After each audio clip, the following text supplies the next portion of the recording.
Vamos abrir a palavra, livro de Daniel, capítulo 6, deixa aberto neste capítulo. Muito obrigado por sua presença no templo nessa noite, você que está conectado conosco, milhares de pessoas estão conectadas conosco, Deus seja louvado pela vida de cada um de vocês. Quero começar orando contigo em nome de Jesus. Feche seus olhinhos e vamos falar com o Papai do Céu. Obrigado, Senhor, pelos momentos que já passamos aqui, louvando o Teu nome. Agora queremos escutar a Tua voz também, através da pregação da Tua palavra. Ilumina-nos para compreender aquilo que inspirado está à nossa disposição, a saber, a Bíblia Sagrada. Te suplicamos sabedoria, dom do Teu Espírito, em nome de Jesus, e Teu povo diz... Para a pessoa que está do seu lado, já vai falando, Deus vai abençoar você. Quem crê na bênção do Senhor, diga amém. Ei, eu acho que estar na igreja é um prazer. Quem concorda, diga amém. Eu acho que louvar ao Senhor é um prazer. Quem concorda, diga amém. Eu acho que ler a Bíblia é um prazer. Quem concorda, diga amém.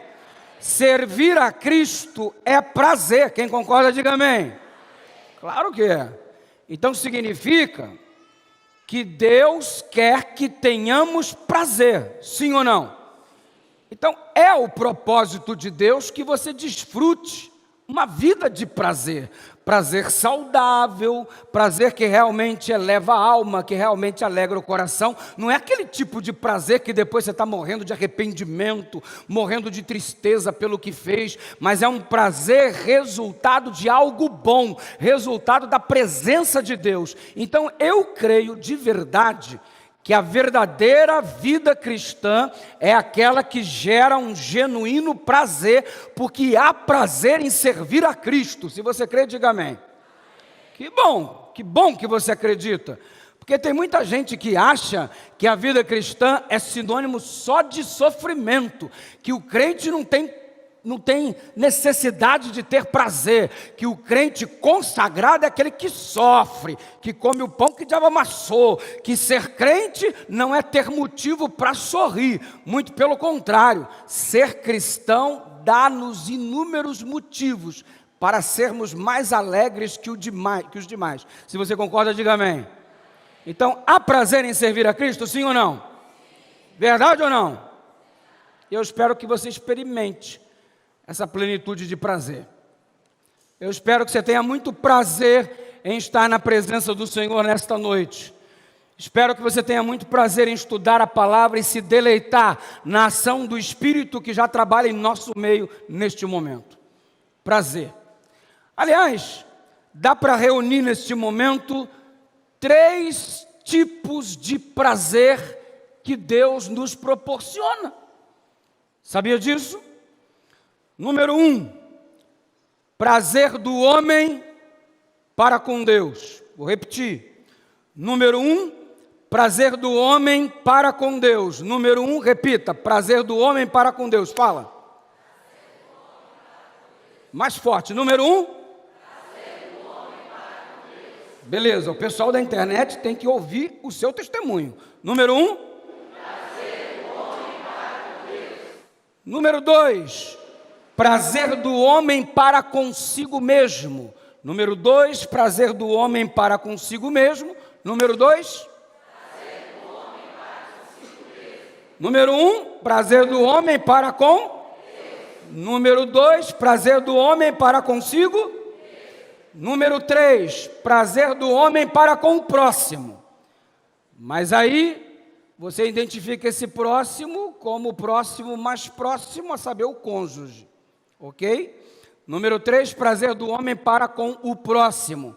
Apanhou? Número 3? Vamos ver se você aprendeu. Vamos fazer com um gestinho? Número 1, prazer do homem para com Deus. Vai. Levanta o braço, criatura. Está sem desodorante? Está com dificuldade aí? Levanta o braço, artrite, artrose, bico de papagaio, reumatismo. Está amarrado em nome de Jesus. Vamos lá. Número 1, prazer do homem. Ótimo, lindo, lindo, lindo. As câmeras estão pegando, estão filmando, vamos fazer um vídeo lindo. Número 2, prazer do homem para consigo mesmo. Número 2. Número 3, prazer do homem para com o próximo. É fazer assim, irmão. Ó. Lá e cá, lá e cá. Vai, número 3. Ótimo. Pastor, qual que é a fonte de prazer do homem para com Deus? Resumido, adoração. Qual é? Quem tem prazer em adorar o Senhor nessa noite, diga amém. Prazer do homem para com Deus, qual é? Prazer do homem para consigo mesmo, qual é? Alimentação. Pensa numa raça que gosta de comer o tal do crente, mas come com força. Verdade ou mentira? Crente que não gosta de comer tem defeito de fabricação. Prazer do homem para consigo mesmo, alimentação. É o momento que está você com você mesmo, mano. E tu não quer que ninguém se meta. E quando a esposa vem meter a mão na tua comida, irmão. Terceira Guerra Mundial. E é normalmente assim, né? Você senta, você pede a comida. Não, não quero nada não. E quando chega a tua, ela belisca. Verdade ou mentira? É desse jeito. Tem que ter santidade para suportar a prova. Ei, prazer do homem para consigo mesmo, qual é? Prazer do homem para com Deus, qual é? Prazer do homem para com o próximo, mais próximo a saber, o cônjuge. Qual é? Fala. Tá com vergonha. Qual é? Tá com medo por quê, mano? Fala, sexo. Fala. O povo não fala, gente. Até parece que vocês não gostam, né? Quem criou o sexo, Deus ou o diabo? E por que você está com medo de falar? Prazer do homem para com o seu cônjuge? Pronto. Se está com medo de falar, fala sexo. Vai que causa menos impacto, né? Ei, deixa eu começar falando sobre sexo. É bênção ou maldição de Deus para a humanidade? E por que a gente tem tanto constrangimento de falar sobre algo que Deus criou? Não foi Deus que criou, não é um presente de Deus para o ser humano dentro de um contexto de compromisso, chamado casamento, depois que ele deixou pai e mãe financeiramente, geograficamente e emocionalmente, e eles então chegam ao ápice do entendimento e da intimidade através do relacionamento sexual. Sabe qual que é o nosso problema? A gente foi criado dentro de uma cultura onde disseram pra gente que sexo era imundo, sexo era sujo, sexo era feio. Teus pais não falavam sobre sexo com você. Você aprendeu na escola, na rua, muitas coisas atravessadas, e você cresceu com uma consciência de que sexo era uma coisa ruim. E agora, quando eu pergunto para você na igreja se sexo é uma fonte de bênçãos de Deus, você tem constrangimento de falar. Tu não fala isso com os teus filhos.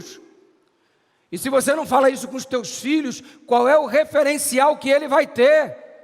Qual é o referencial que ela terá? Se você não falar, se você não ensinar, quem que fará? E a gente tem um comportamento estranho. Você lembra das musiquinhas na igreja? Cuidado, olhinho que vê, que o Salvador do céu está olhando para você. Cuidado, olhinho que vê. Mamãe, Jesus criou o olhinho? Criou, minha filha. Jesus é bom. Cuidado, mãozinha, o que pega, que o Salvador do céu está olhando para você. Mamãe, Jesus criou mãozinha? Criou, Jesus é bom. Pezinho. Mamãe, esse negócio que eu tenho no meio das pernas. Bebê, menino. Coisa feia. E detalhe que mão se chama mão, pé se chama pé, joelho se chama joelho. Mas o órgão sexual não recebe o nome que ele é devido. Barata, pintinho, minhoca, aranha. Por que você está depreciando alguma coisa que Deus criou?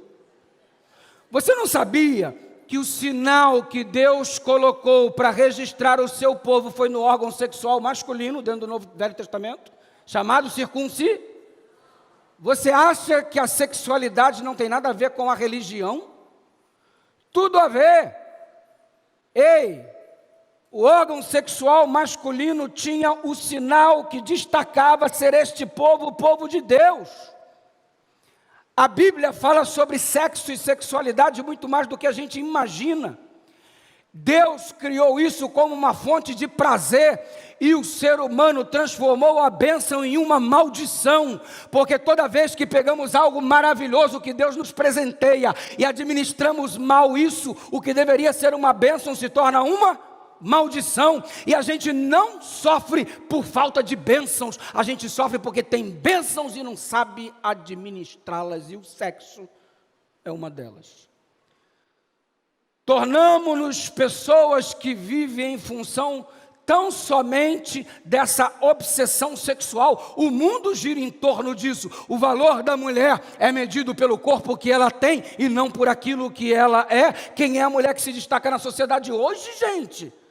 É a mulher que tem um corpo nos padrões ditados pela própria sociedade. Não é a mulher que é inteligente. Quem é a mulher que faz sucesso? É a mulher que mostra o seu corpo nu nas mídias, nos meios de comunicação. Não é aquela que passa de repente como uma brasileira em primeiro lugar para Harvard. Os valores estão muito esquisitos, porque o ser humano foi transformado em um objeto de consumo. E minha linda, como é que você se permite ser utilizada como um objeto de consumo? Usam você e jogam fora. Se seu valor é medido pelo corpo que você tem, o que significa que quando envelhecer, você não terá valor nenhum mais para ninguém, porque o teu corpo não é mais exuberante como era na fase da juventude? Ei, não se permita ser tratada como um objeto. E o valor de um homem que hoje é agregado na quantidade de mulheres que ele conquista, esse é homem de verdade porque sai pegando um montão. Não. De acordo com Deus, o homem de verdade é aquele que conquista a mesma mulher todos os dias, o resto da sua vida. Percebe como estamos na contramarcha da vontade de Deus? Deus nos manda por aqui, o ser humano vai por ali, tudo gira hoje em torno de sexo. Estou eu atravessando a ponte Rio-Niterói uma vez, Rio de Janeiro, Rio-Niterói, azulejos Eliana. Aí está lá a Eliana segurando um azulejo, só que a Eliana está de biquíni, fio dental. O que tem a ver o azulejo com biquíni? Exploração. Aquilo que deveria ser uma bênção se tornou uma verdadeira maldição. E olha, de repente, você que me escuta nessa noite, como sua vida está arruinada por causa de uma má administração desta bênção que Deus colocou à tua disposição. Você se acabou por conta de uma má administração quanto à tua sexualidade. O que deveria ser uma bênção se tornou uma fonte de desgraça para a tua vida. Prazer do homem para consigo mesmo, alimentação. Você devia comer para viver, não viver para comer. Tem gente que em vez de comer para ter saúde, está cavando a sepultura com os próprios dentes. É um peixe, vai morrer pela boca. Eu lembro uma vez que eu fiz um jantar dos namorados no distrito. Conseguimos juntar 90 casais quando eu era pastor distrital, já tem um bom tempo. E conseguimos juntar 90 casais e o pessoal falou: pastor, já que o senhor está promovendo esse jantar dos namorados a nível distrital, o senhor procura então um ambiente que vai servir para todo mundo, um ambiente que quem come carne fica feliz, quem é vegetariano fica feliz. Eu falei: ambiente assim tem que ser churrascaria, porque tem um buffet bacana, quem come carne fica feliz, quem não come fica feliz, e cada um vive a sua vida. Beleza, pastor, negocia lá para a gente, tem uma churrascaria em tal lugar. Fui lá negociar. Aí virei para o gerente da churrascaria, me apresentei: eu sou pastor da igreja adventista. A gente quer promover um jantar do Dia dos Namorados e entendemos que o seu estabelecimento seria o local ideal para realizarmos a nossa festividade. Nós vamos fazer um processo cerimonial, nós vamos ter um arco bem bonito, em formato de coração, com bolas, e vai ter violino tocando, o pessoal entra, faz a a pose para foto, beijinho e recadinho do coração, e o ambiente na penumbra, com música de fundo, luz de vela na mesa e tal, vai ser tudo bem romântico e tal, não sei o que. Nossa, legal, precisamos fechar o estabelecimento, 90 casais, 180 pessoas, é o suficiente e tal, beleza, vamos combinar um preço especial. Não, o preço já está bom, não está, e crente sabe pedir desconto, ô raça. E aí fui naquela, pastor, beleza, então, a gente diminui um pouco o preço. E qual foi a minha alegação para diminuir o preço? Cara, você conhece os adventistas do sétimo dia? Ele falou, não, nunca ouvi falar. Então deixa eu te falar, os adventistas do sétimo dia, eles têm uma filosofia de saúde interessante. Eles dizem que o corpo é o templo do Espírito Santo, e o nosso princípio de saúde diz assim, portanto, quer comais, quer bebais ou façais qualquer outra coisa, fazer tudo para a glória de Deus. É um pessoal que evita o consumo de carne, e é um pessoal que come mais verduras e legumes, e é um pessoal que à noite não pega pesado. Então pode diminuir o preço, você não vai ficar frustrado. A gente tem um princípio de saúde. Ele falou, eu nunca ouvi falar nisso. Adventistas do sétimo dia. Pode confiar. Pastor, vou te fazer um desconto então. Fez o desconto. Chegou o grande dia. Violino tocando, casaizinhos entrando um do ladinho do outro, para, pose, beijo, entra, bombom, mesa, luz de vela, tal. E o pessoal foi se assentando e foi demorando um pouco. Alguém já começa a dizer, pastor, que hora que é a comida? Eu, calma, mano, calma, tem uma poesia, tem uma música e tal. Que hora que é a comida, pastor? Aí começamos. Na hora que foi anunciado que o buffet estava liberado, parecia que tinha soado aquela música assim do Ayrton Senna. Tchan, tchan, tchan, tchan, tchan, tchan. Todo mundo correndo para o buffet, todo mundo lutando e disputando quem tinha o seu prato maior. Uma irmã com a maior dificuldade de equilibrar o ovo de codorna em cima da montanha que ela construiu, ela colocava e rolava, colocava e rolava. E um desespero, e a carne foi arrebatada em segundos. Tudo desapareceu. Eu lembrei do livro de Joel, que entra aquele monte de gafanhoto e devora tudo. Gafanhoto cortador, migrador, regaçador, triturador, adventistador. Eu só vi o gerente correndo. Eu pensei, eu acho que ele está me procurando. Eu nem peguei comida, mesmo porque tinha acabado. Eu sentei frustrado, decepcionado. E uma irmã com um prato enorme assim perto de mim, eu não sei como ela conseguia tudo aquilo. Mistério do Evangelho. Ela com aquele prato gigante, ela abriu a bolsa dela e sacou uma Tupperware. E ela começou a colocar carne dentro da Tupperware. E eu virei para ela e falei assim, irmã, o que é isso? Ela, estou garantindo a semana, pastor. Que vexame. O gerente me encontrou. E ele disse, nunca mais me diga que crente come pouco. No dia seguinte eu fui fazer uma visita. E um dos diáconos precisava me acompanhar. E ele estava no jantar. E naquele domingo pela manhã ele me demorou demais para me atender. E quando ele veio com muitas dores no abdômen. E ele se queixando que estava passando muito mal. E eu disse, por quê? Ah, pastor, por causa do jantar, eu comi demais. Não vou poder fazer a visita com o senhor. Estou passando mal porque comi demais. Ora por mim, pastor. Eu falei, ora ou não, irmão? Se eu for orar por você, eu vou pedir para Deus te matar. Eu preciso fazer uma visita para alguém que vai batizar e você não vai comigo porque comeu demais. Ei, o que devia ser uma bênção virou uma maldição. O que deveria te trazer saúde está te trazendo enfermidade. O que deveria te gerar prazer está te gerando doença. Olha o consumo exorbitante de açúcar, de gordura, de sal que você tem consumido. Aí um cara ligou para mim um dia desse, pastor, pandemia estourou, né, um desespero. Pastor, pelo amor de Deus, é profecia se cumprindo, o mundo está acabando. O cara desesperado, mano. Eu falei, calma, irmão, calma nada, pastor. Vamos fugir. Fugir para onde? Vamos fugir para os matos, pastor. Ele é um ate fala. Vamos fugir para os matos, chegou o tempo, vamos fugir. Foge comigo, pastor. Contigo eu não vou não, irmão. Aí por quê? Tu não aguenta subir uma escada, brother. Tu não aguenta jogar 10 minutos de futebol. Como é que a gente vai fugir? Cuida da tua saúde, lindão. Você está preparado para quê?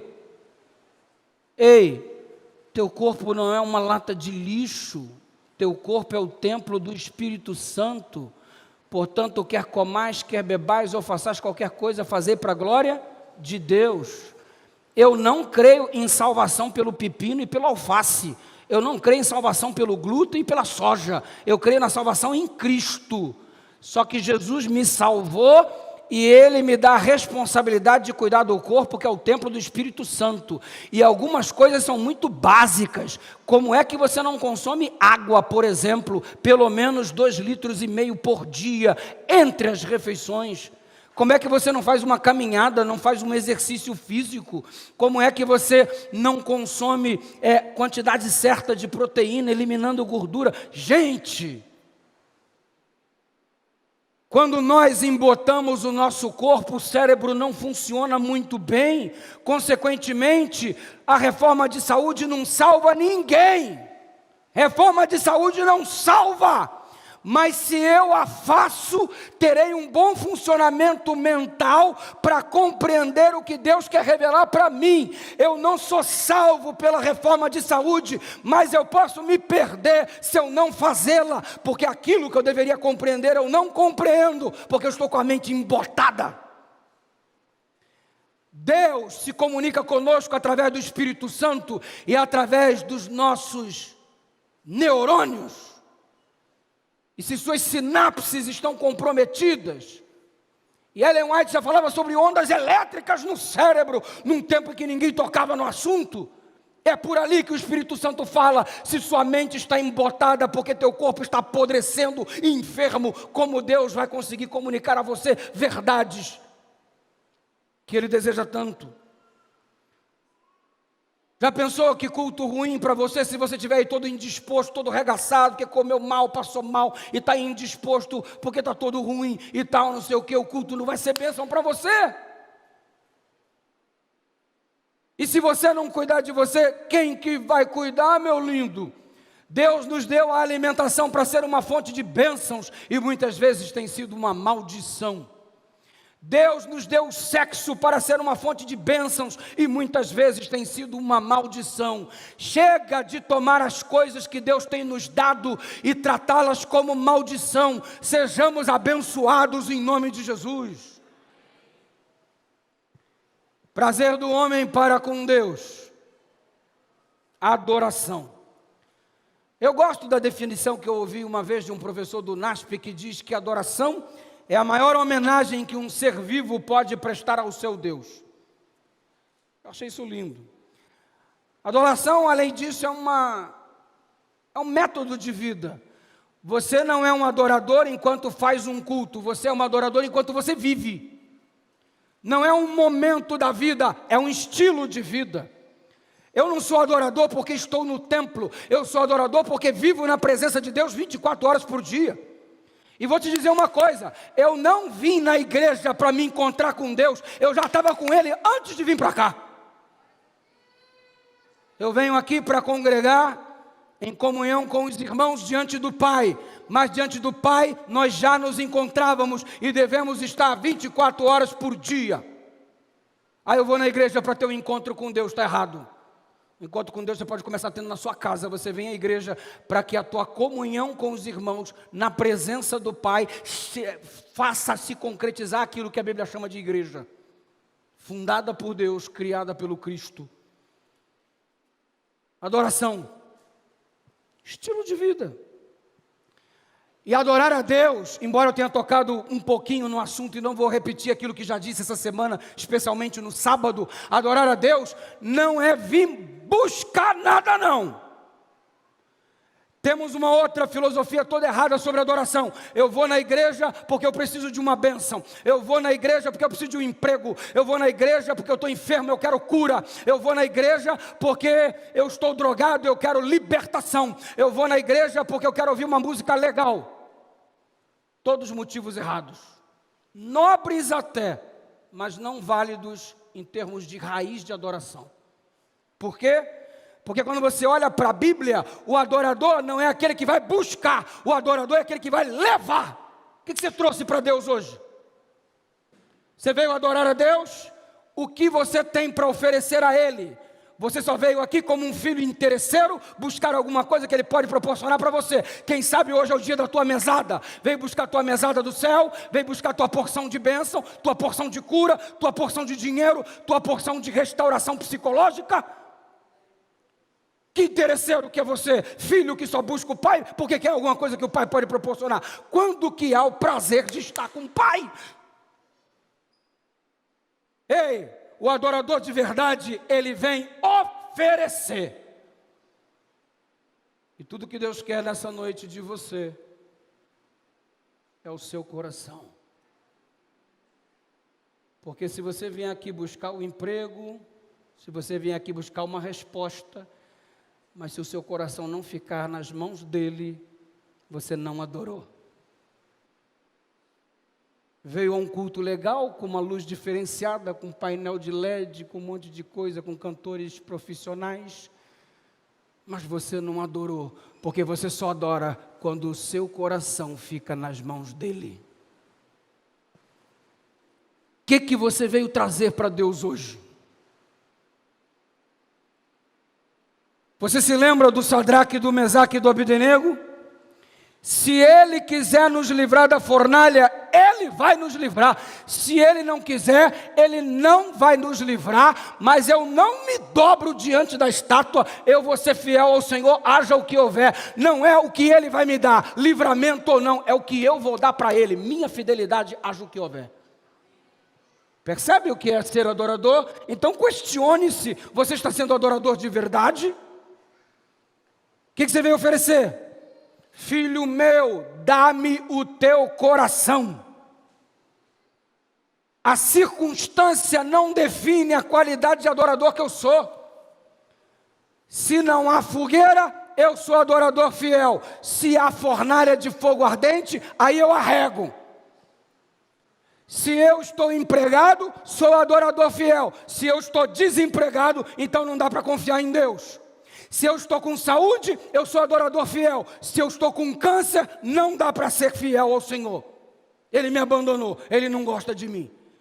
Então que casamento é esse? Que só quer se for na saúde e não na doença. Só quer que se for na riqueza e não na pobreza. Que casamento é esse? Onde é que está até que a morte os separe e a eternidade nos una?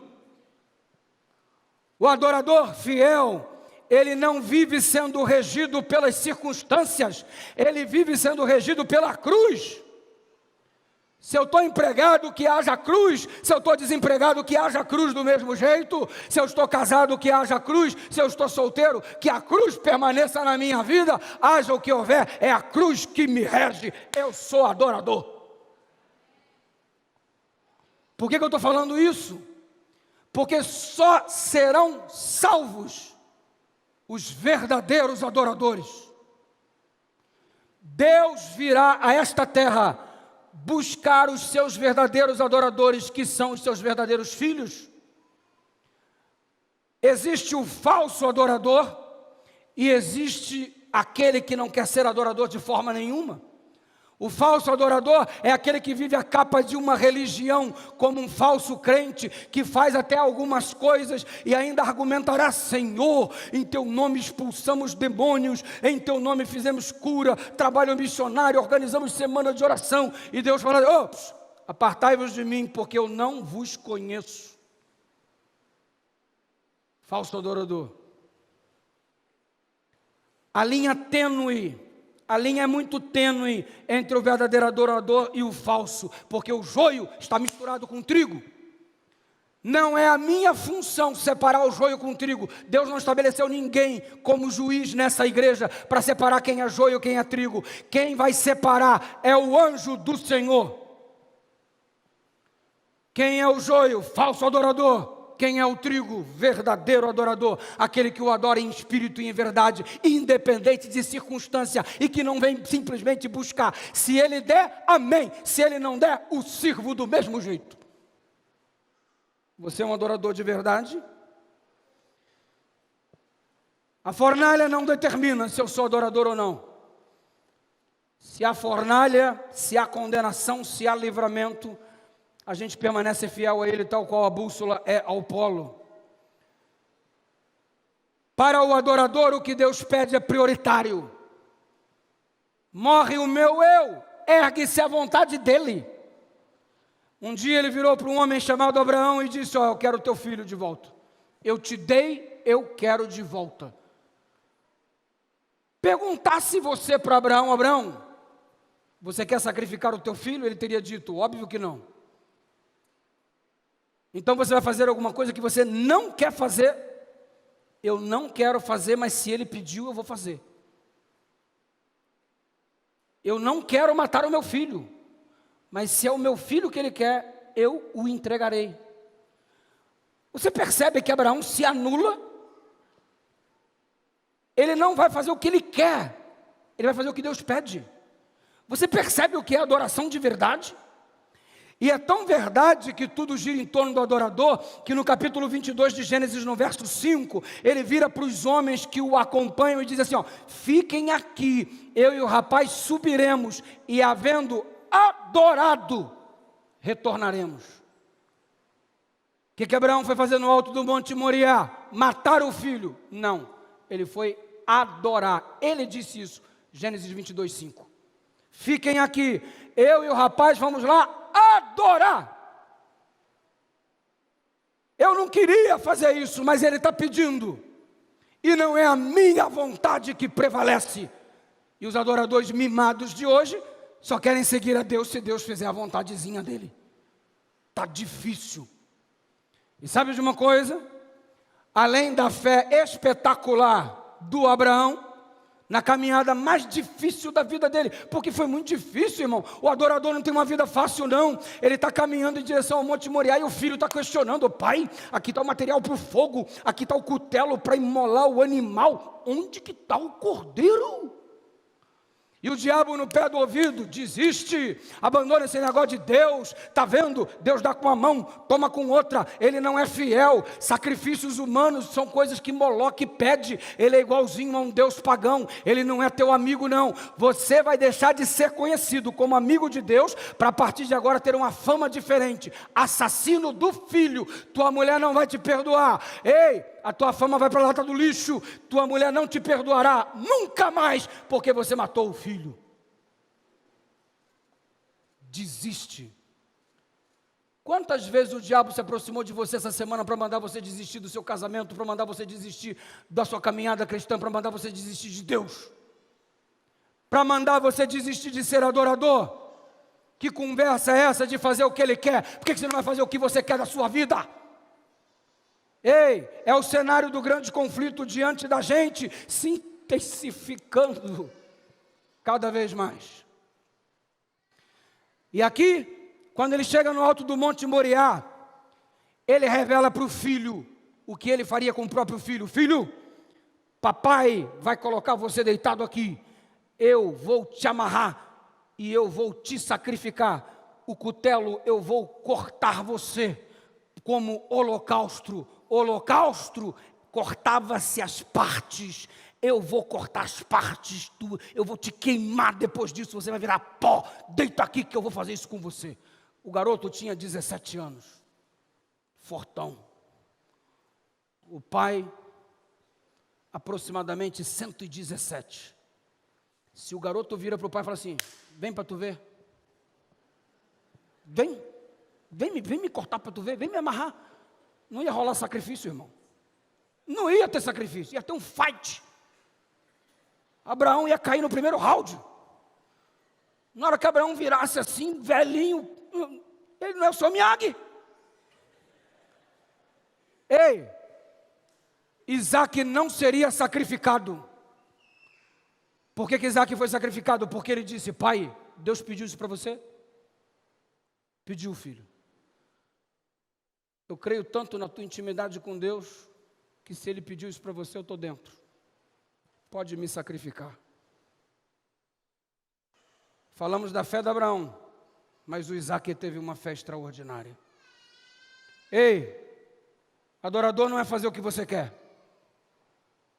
Adorador é fazer o que Ele pediu. Se é sábado, meu lindo. Se é dízimo, é dízimo.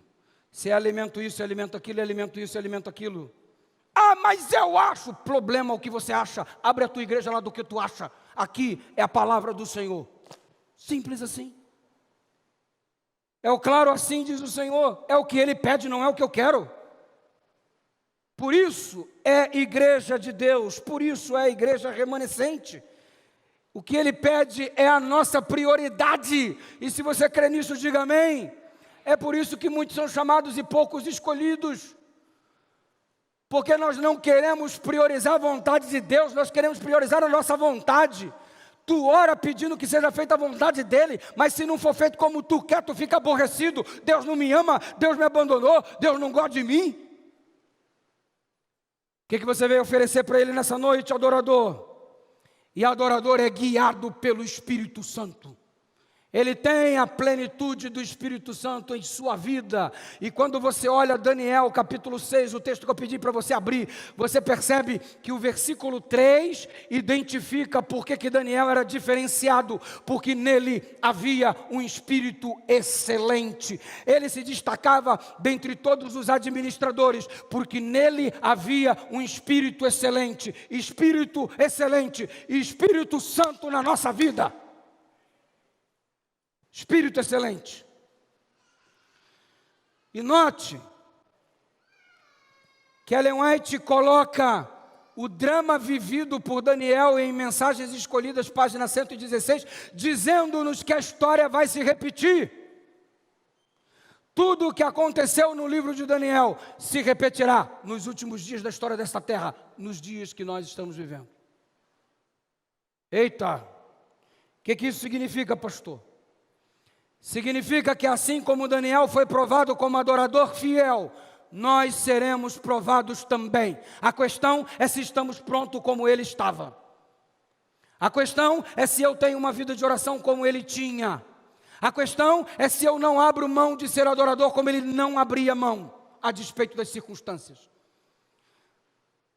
Houve um decreto de morte contra Daniel. Haverá um decreto de morte contra a gente.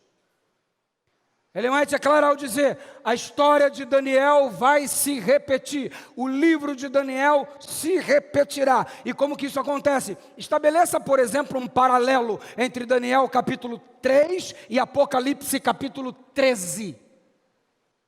Daniel capítulo 3, Nabucodonosor convoca um culto mundial.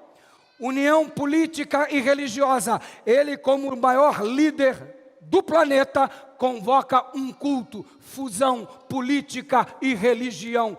Aqui em Apocalipse capítulo 13, a primeira besta que emana do mar, a segunda besta que emana da terra, fusão política e religiosa, proclamando um culto mundial. A história vai se repetir.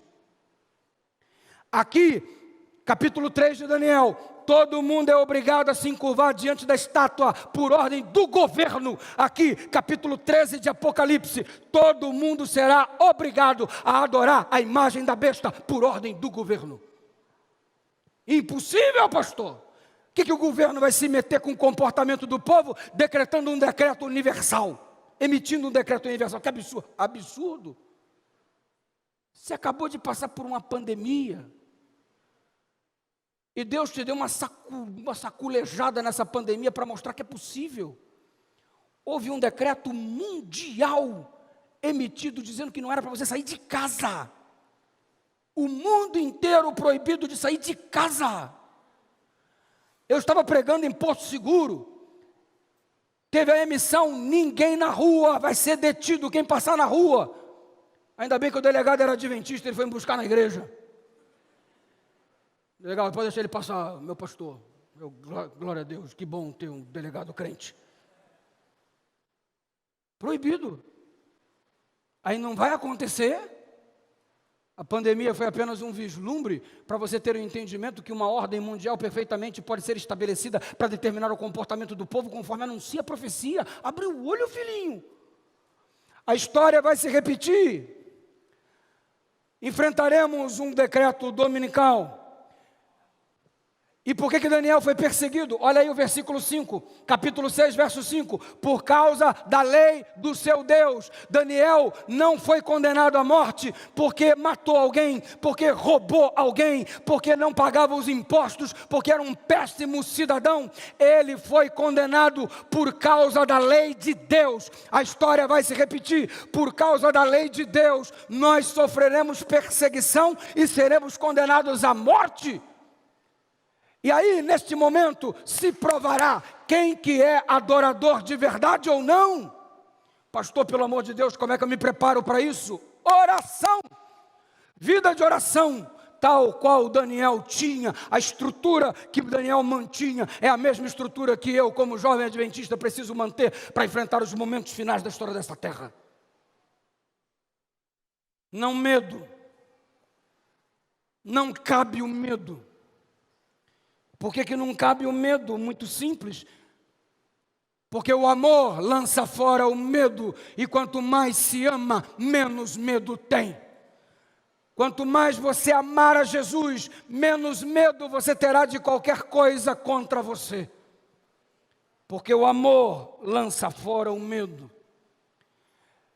E olha, o que está vindo por aí, profeticamente falando, é um tempo de angústia, e a frase diz: qual nunca houve sobre a terra. Você acha que coisas ruins já aconteceram, você não tem noção do que virá. E a minha pergunta é: você é adorador de verdade para enfrentar tudo isso? Porque na moral, irmão, sobre meu coração para você, tu está saindo da igreja porque não reelegeram você por cargo? Tu está chateado e fraco na fé? Você está fraco na fé porque o irmão fez fofoca de você. Aí você saiu da igreja. Eu não quero mais ficar na igreja porque falaram mal de mim. O câncer tomou conta de um membro da sua família, você não teve estrutura. Aí você falou assim: não, Deus não me ama, Deus não me quer, eu estou fora da igreja porque eu estou doente e Deus me abandonou. Aí tu fica fraco na fé, tu quer sair da igreja porque você não foi reeleito, tu quer sair da igreja porque não colocaram você na escala para cantar, tu quer sair da igreja porque você não conseguiu o emprego dos teus sonhos, porque você não passou no vestibular, porque você quer sair da igreja, e tu você quer sair da igreja. Que estrutura você tem para enfrentar os últimos dias da história dessa terra? Porque se eu estou abandonando a Cristo por causa dessas mazelas de hoje, que não se compara ao que está vindo por aí, que estrutura que eu vou ter para enfrentar o que está vindo por aí? Pastor, o que está vindo por aí? Você nunca leu o que Ellen White anunciou? Te digo, olha o que está vindo por aí. Nada mais, nada menos. Diz assim, Review in the Herald, 5 de agosto de 1909. Agentes satânicos sobre forma humana tomarão parte neste último grande conflito. Os demônios se transformarão em seres humanos para estarem entre nós. Isso nunca aconteceu na história da Terra. Vai acontecer nos últimos instantes da história deste mundo. Os demônios personificarão seres humanos. E ela continua dizendo: anjos maus vão aparecer sobre a forma daqueles que já morreram. Os crentes que morreram, parentes teus, que você está morrendo de saudade e quer revê-los no último dia, na volta de Jesus, antes de Jesus voltar, muitos deles virão até você. Demônios personificados dos seus entes queridos, contando as histórias que vocês viveram, para você acreditar que eles são enviados de Deus, e é o diabo tentando ludibriar você nos últimos instantes da história dessa terra. Tempo de angústia, qual nunca houve até agora. Você está pronto para isso? Está pronto? Você tem a estrutura necessária para enfrentar tudo isso? Anjos maus na forma de crentes, trabalhando nas fileiras do Evangelho. demônios personificando crentes dentro da igreja. Você está pronto para enfrentar tudo isso? Satanás e seus anjos, diz ela, aparecerão na terra como homens e se misturarão com aqueles acerca dos quais a palavra de Deus diz: nos últimos tempos apostatarão alguns da fé, dando ouvidos aos espíritos enganadores e à doutrina de demônios. 1 Timóteo 4, verso 1, porque os demônios estarão entre nós para nos ludibriar acerca do caminho. Ai, pastor, não vou dormir hoje. Não temas, eu sou contigo. Não te assombres, eu sou teu Deus. Eu te fortaleço, eu te sustento com a minha destra fiel. E ele declarou: eis que estou convosco todos os dias até a consumação dos séculos. E é hora de você se apropriar. Se Deus é por nós, quem será contra nós?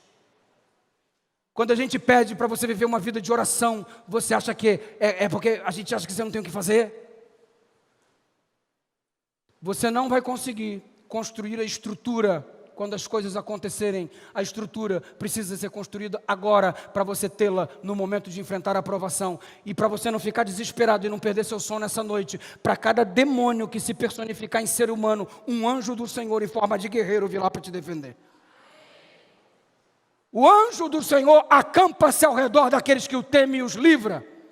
E quando ela diz que a história de Daniel vai se repetir, o capítulo engloba que quando ele ia ser devorado pelos leões, o anjo do Senhor deteve o mal. E se o diabo anda ao derredor bramando como um leão, o anjo do Senhor novamente na cova deste mundo nos dará o livramento.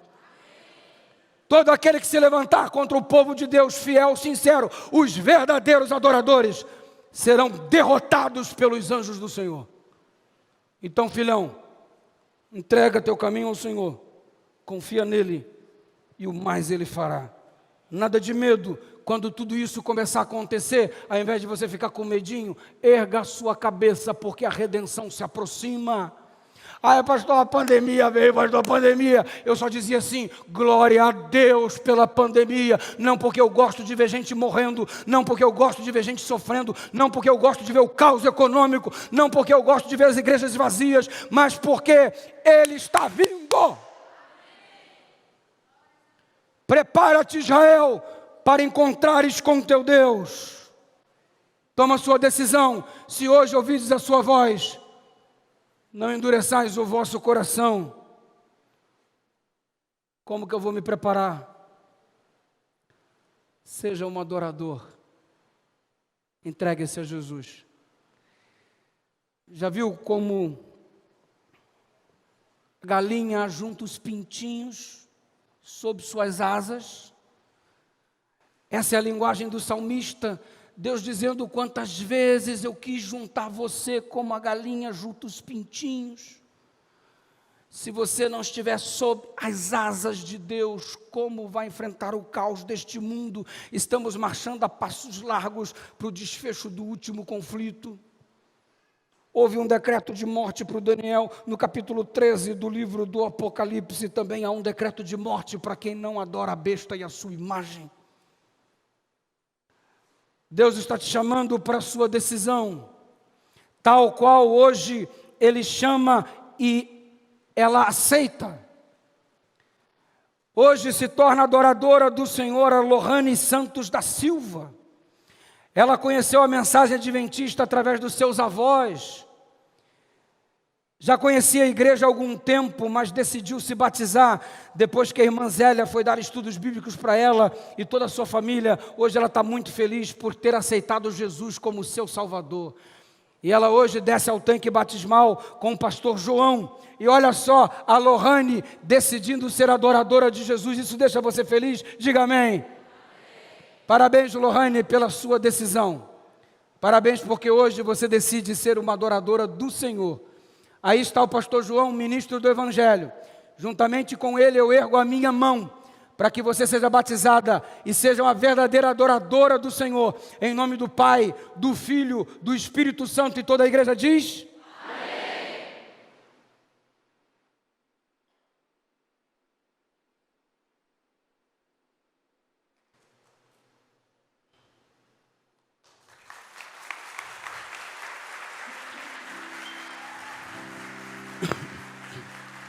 Parabéns, Lohane. Parabéns, pastor João. Deus abençoe a toda a comunidade. A gente fica com um pouco de medo, né? Nossa, pastor, o quadro vai ser tão difícil. Tempos difíceis trazem à tona aqueles que são os fiéis e verdadeiros. E eu quero entender que aqueles que estão prontos e preparados são estes que encontram-se aqui nesta noite, neste momento, em nome de Jesus. E eu quero que você entenda uma coisa só. Haja o que houver, guarda essa frase, está tudo certo. Vou repetir, haja o que houver, está tudo certo. Tem fornalha? Está tudo certo. Tem cova dos leões? Está tudo certo. Tem decreto de morte? Está tudo certo. Em Cristo está tudo certo. Eu lembro quando eu estava me formando em teologia, e aquela angústia, será que eu vou ser chamado? Será que eu vou conseguir um espaço no ministério? 25 anos atrás. E eu liguei para o meu presidente, ele não me conhecia. E quem falou que eu conseguia falar com ele? Numa época em que não havia internet, WhatsApp, comunicação somente por telefone, e eram muito poucos os que tinham acesso à rede fixa, e eu tinha que gastar um dinheiro na central telefônica, lá no IAN, hoje Fadiba, para poder ligar para o meu presidente, tentar falar com ele. Foi mais ou menos umas 15 vezes, sempre reunião, sempre reunião. A secretária, a telefonista da Associação Rio de Janeiro já conhecia a minha voz, a voz do coitado. Teve um dia que eu liguei, ela falou assim: o Eduardo, sou eu mesmo. Preciso falar com o presidente. Porque você estuda 4 anos de teologia para ser pastor. Se você se forma e não tem chamado, tu vai ser o quê, irmão? Vai trabalhar onde? Para chegar lá no Banco do Brasil, eu tenho curso de teologia, me dá uma vaga aí. Nobre, me dá uma vaga aí, eu tenho curso de teologia.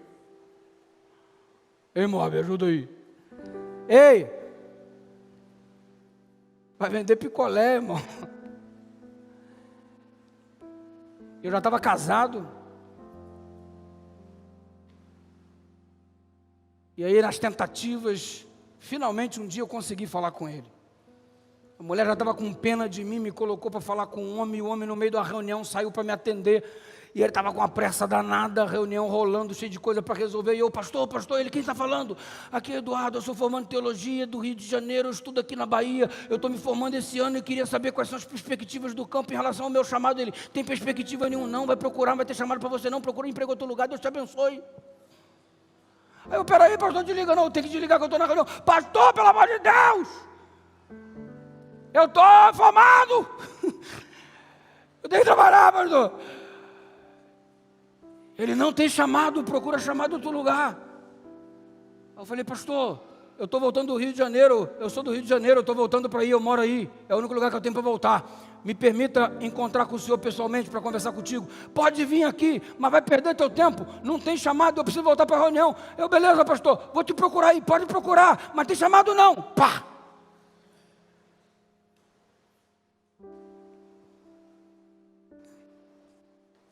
Eu voltei para casa, a esposa estava lá. Ela perguntou, e aí meu bem, conseguiu falar com o presidente? Eu consegui. Ela, consegui. E aí? Eu falei, tá tudo certo. Tá tudo certo. Sério, tudo certo. Vamos para o Rio de Janeiro. Ela, ai, que bom, tudo certo. Tudo certo. Aí fui para o Rio de Janeiro, tudo certo. Aí consegui audiência lá, para falar com o homem. Consegui marcar 9 horas da manhã. Rua do Matoso, número 97. Praça da Bandeira, Rio de Janeiro, Associação Rio de Janeiro. Cheguei lá, meia hora antes, me assentei no sofá para esperar ser atendido às 9. Eu não consegui ser atendido às 9, as reuniões se estenderam muito, reuniões de final de ano, transferência, um monte de coisa. E deu meio-dia, a secretária falou, você não vai sair para almoçar? Eu falei, não. Vai que ele me chama, eu não estou aqui. Eu vou ficar aqui. Não, mas ele vai parar para almoçar, não tem problema, eu vou ficar aqui, não vou sair daqui enquanto eu não falar com ele. 2 horas da tarde, 3 horas da tarde. Desde as 9 eu estava sentado ali, eu estava com medo até de ir no banheiro. Porque vai que ele me chama, eu estou no banheiro, eu perco a oportunidade, perco o meu chamado. Sentado ali, conhecia ninguém, Zé ninguém, nenhuma costa quente, ninguém me indicando para nada. Ninguém que pudesse dizer assim, não, esse menino vai virar gente. Ninguém, mano. Sentado ali no sofá. A secretária estava se acabando por mim. Ela olhava com uma cara de dó, de pena. Menino, você não vai comer nada, não. Só sai daqui quando eu falar com o presidente. E eu vi que teve uma hora que ela pegou o telefone e falou assim, pastor, pelo amor de Deus, atende esse menino. Aí o pastor interrompeu a reunião e desceu. Escadaria, abriu a porta. Ele olhou para mim, eu estava sentado assim, ele olhou para mim, eu era o único no saguão. Ele olhou para mim, virou para um lado, virou para o outro, e cadê o pastor que quer falar comigo? Eu estava sentado ali. Aí a mulher da recepção nem falou nada, ela só fez assim, ó. Sabe quando você é indicado pelo umbigo, mano? Ele olhou, botou a mão assim. Você? Eu mesmo. Ele olhou. Olha o que ele falou. Você não tem tamanho de pastorão. Irmão, eu levantei, cheio de fome. Olhei para ele e disse, Davi também não tinha. Receba. Aí ele falou assim, tinha mesmo não. Ousadozinho você, né? Eu falei, Davi também era. Vou conversar contigo. Aí subiu. Ó, a gente está com dificuldade de chamar as pessoas, mas estamos precisando de um. Tem 8 candidatos. Estamos precisando de um. Vai fazer uma entrevista lá. Aí fui lá fazer uma entrevista. Aí manda para cá. Aí manda para cá. Dia tal, vai ter reunião para decidir, só tem uma vaga. Vai para casa que a gente entra em contato. Você liga para cá, dia tal. Fui para casa. Morro de fome, quase desmaiando. Cheguei em casa, a esposa perguntou. E aí, conseguiu falar com ele? Consegui. E aí, como é que foi? Tá tudo certo. Tudo certo, tudo. Eu só não sei onde eu vou trabalhar ainda, mas está tudo certo. E o dia de ligar chegou. E eu liguei, consegui falar com o secretário, na ocasião o pastor Jean, o nome dele. E ele falou assim, olha, entre as pessoas que nós analisamos os nomes, foram diversos, e estivemos aqui e analisamos todos os currículos, eu já sabia de tudo isso, só queria saber, mano. Ele falou, mas e aí, pastor? Eu não. A associação escolheu o seu nome e você vai trabalhar com a gente. Eu... Tapei o telefone. Foi mal, pastor, foi mal. Aí voltei correndo para casa, porque eu estava ligando da casa dos outros. E cheguei lá, a esposa perguntou, e aí? Aí eu falei, tá tudo certo. Deixa eu te falar uma coisa. Essa é a frase que rege a minha vida. Não interessa o que vai acontecer. Se eu estou nas mãos dele, está tudo certo. Está tudo certo.